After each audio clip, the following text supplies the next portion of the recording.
മലയാള cinema ഇൻഡസ്ട്രിക്ക് പുതിയൊരു അനുഭവവും പുതിയൊരു സിനിമയും തിയേറ്ററിൽ പ്രേക്ഷകരെ പിടിച്ചിരുത്തിയ ഒരു സിനിമയാണ് നഹാസ് ഹിദായത്ത് സംവിധാനം ചെയ്ത RDX.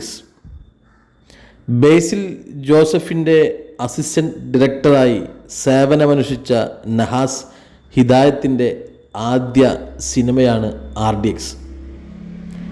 RDX എന്ന സിനിമ മലയാളി പ്രേക്ഷകർക്ക് തന്ന പുതുമ വളരെ കൂടുതലാണ്.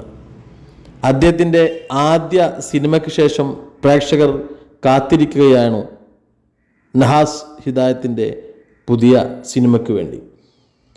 സോഷ്യൽ മീഡിയയിലും പല ഇൻ്റർവ്യൂസിലൊക്കെ ചോദ്യങ്ങൾ ഉന്നയിച്ചിരുന്നു.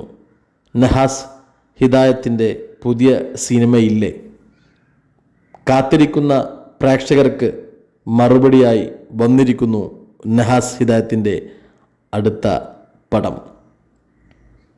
ദുൽഖർ സൽമാനെ നായകനാക്കി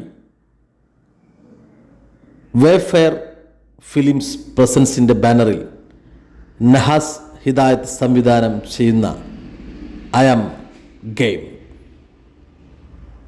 സിനിമ പ്രൊഡ്യൂസ് ചെയ്യുന്നത് ദുൽഖർ സൽമാനും ജോം വർഗീസും.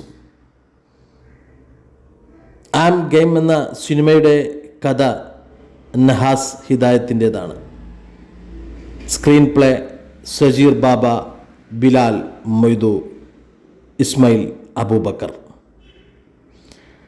ജംഷി ഖാലിദും ചാമൻ ചക്കാടും ജെയിംസ് ബിജോയും അജയൻ ചാലിശ്ശേരി, മഷർ ഹംസ, റോണക്സ് സേവിയർ. അങ്ങനെ പോകുന്നു അണിയറ പ്രവർത്തകരുടെ ഒരു നിര. ലക്കി ഭാസ്കർ എന്ന സിനിമയാണ് ദുൽഖർ സൽമാൻ നായകനായി കന്നഡ സിനിമ മലയാളത്തിലേക്ക് ഡബ് ചെയ്ത് മലയാളികൾ കണ്ട ദുൽഖർ സൽമാൻ്റെ സിനിമ. ലക്കി ഭാസ്കറിന് ശേഷം മറ്റു ഭാഷകളിൽ 1-2 സിനിമയിൽ സജീവമായെങ്കിലും മലയാള സിനിമയിൽ ദുൽഖർ സൽമാൻ്റെ സിനിമ വന്നിട്ട് ഒരുപാട് നാളുകൾ ഏറെയായി. കാത്തിരിക്കുകയാണ് പ്രേക്ഷകർ.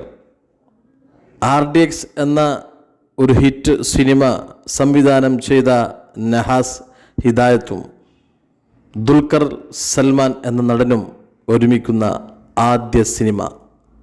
ആ ആദ്യ സിനിമയ്ക്ക് വേണ്ടി കാത്തിരിക്കുന്ന പ്രേക്ഷകർ, ആ പ്രേക്ഷകരുടെ മനസ്സിലേക്ക് നഹാസ് ഹിദായത്തിൻ്റെ സിനിമ വിജയിക്കുമോ പരാജയമാവുമോ? കാത്തിരുന്ന് കാണാം.